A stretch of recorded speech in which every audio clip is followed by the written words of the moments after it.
नहीं मिली आरबीआई के गवर्नर रघुराम से राहत, ब्याज दरों में बढ़ोतरी, कर्ज भी महंगा। भारतीय रिजर्व बैंक के गवर्नर रघुराम राजन से आम आदमी को कोई राहत नहीं मिली है। आरबीआई ने रेपो रेट को 0.25% बढ़ाकर 7.25% से 7.50% कर दिया है और रिवर्स रेपो दर को 6.25% से बढ़ाकर 6.50% कर दिया है, जिसके बाद सभी बैंकों के भी अपनी ब्याज दरें बढ़ाने के आसार हैं। हालांकि कैश रिजर्व रेशो में कोई बदलाव नहीं किया गया है।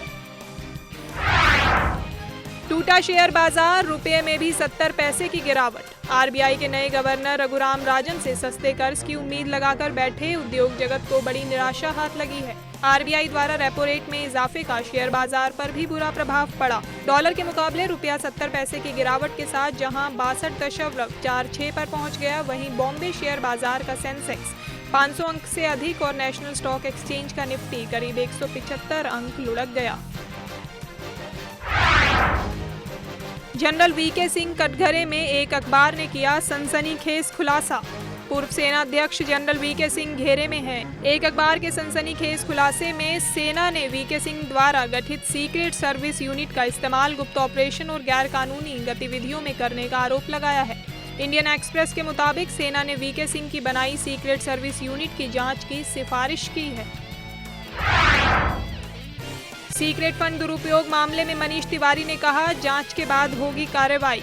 पूर्व सेनाध्यक्ष जनरल वीके सिंह पर सनसनीखेज खुलासा होने के बाद सरकार ने मामले में जांच के बाद दोषी पाए गए सभी अधिकारियों के खिलाफ कार्रवाई की बात कही है। सूचना और प्रसारण मंत्री मनीष तिवारी ने केंद्रीय मंत्रिमंडल की बैठक के बाद संवाददाताओं से बातचीत करते हुए ये बात कही। 15 अक्टूबर को कानपुर में मोदी करेंगे शंखनाद, यूपी में होगी Namo Namo. PM in waiting Narendra Modi 15 अक्टूबर से कानपुर में बीजेपी का चुनावी शंखनाद करेंगे। बीजेपी अध्यक्ष राजनाथ सिंह भी उनका साथ निभाएंगे। मोदी दूसरी रैली 25 अक्टूबर को झांसी में करेंगे और तीसरी रैली 8 नवंबर को बहराइच में निकाली जाएगी। आपको बता दें, यूपी के 8 जोनों में 8 बड़ी रैलियां निकाली जाएंगी। एनआरआई छात्र अनमोल सरना मौत के मामले में 3 और गिरफ्तार। एनआरआई छात्र अनमोल सरना की मौत का मामला गरमा गया है। मामले में 3 और लोगों को नोएडा से गिरफ्तार किया गया है। नशीली दवा बेचने के आरोप में तीनों को गिरफ्तार किया गया है। तीनों छात्र हैं, जिसमें से एक जेल में बंद आरोपी माधव का दोस्त भी है। पुलिस की माने तो ये तीनों पैसों के लिए ड्रग्स की सप्लाई करते थे। यूपी विधानसभा में विधायकों के बीच धक्का मुक्की, 15 मिनट के लिए करना पड़ा सदन स्थगित। यूपी विधानसभा में आज सपा और बीजेपी विधायकों के बीच धक्का मुक्की हो गई। सपा मंत्री अंबिका चौधरी और बीजेपी नेता केशव प्रसाद मौर्य की बहस से मामला इतना आगे पहुंच गया कि बात धक्के मुक्की तक पहुंच गई। कांग्रेस विधायक प्रमोद तिवारी के बीच बचाव करने की कोशिश के बावजूद विधायक नहीं माने। आखिरकार स्पीकर को 15 मिनट के लिए सदन स्थगित करना पड़ा। यौन उत्पीड़न के आरोपी आसाराम के 2 सेवकों शरद चंद्र और प्रकाश ने जोधपुर सेशन कोर्ट में सरेंडर कर दिया है। शरद चंद्र आसाराम के छिंदवाड़ा आश्रम का केयर टेकर है और प्रकाश आसाराम का रसोइया है।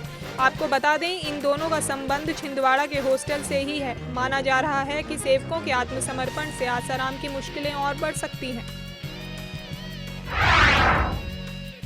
80 लाख केंद्रीय कर्मचारियों की चांदी, डीए में 10% का इजाफा। केंद्र सरकार ने केंद्रीय कर्मचारियों का महंगाई भत्ता 10% बढ़ाने को मंजूर कर लिया है। फैसले से 50 लाख केंद्रीय कर्मचारियों और 30 लाख पेंशन धारकों को फायदा पहुंचेगा। महंगाई भत्ता 10% बढ़ोतरी के साथ 80 से 90% हो जाएगा। महंगाई भत्ता 10% बढ़ाने के प्रस्ताव पर शुक्रवार को चर्चा और सहमति के साथ कैबिनेट ने इसे मंजूरी दी। आपको बता दें, आने वाली 1 जुलाई से बढ़ा हुआ महंगाई भत्ता मिलेगा। फिल्मी पर्दे ने दिया नया स्वाद, लंच बॉक्स को मिली जबरदस्त रेटिंग। शुक्रवार को सिनेमा घरों में फटा पोस्टर निकला हीरो और द लंच बॉक्स ने दस्तक दी। रितेश बत्रा निर्देशित द लंच बॉक्स जहां एक तरफ बेहद सच्ची, सरल और कई परतों को खोलती फिल्म है, वहीं दूसरी तरफ राजकुमार संतोषी निर्देशित फटा पोस्टर निकला हीरो कॉमेडी के कई ट्विस्ट के साथ दर्शकों को रिझाने की पूरी कोशिश करती है।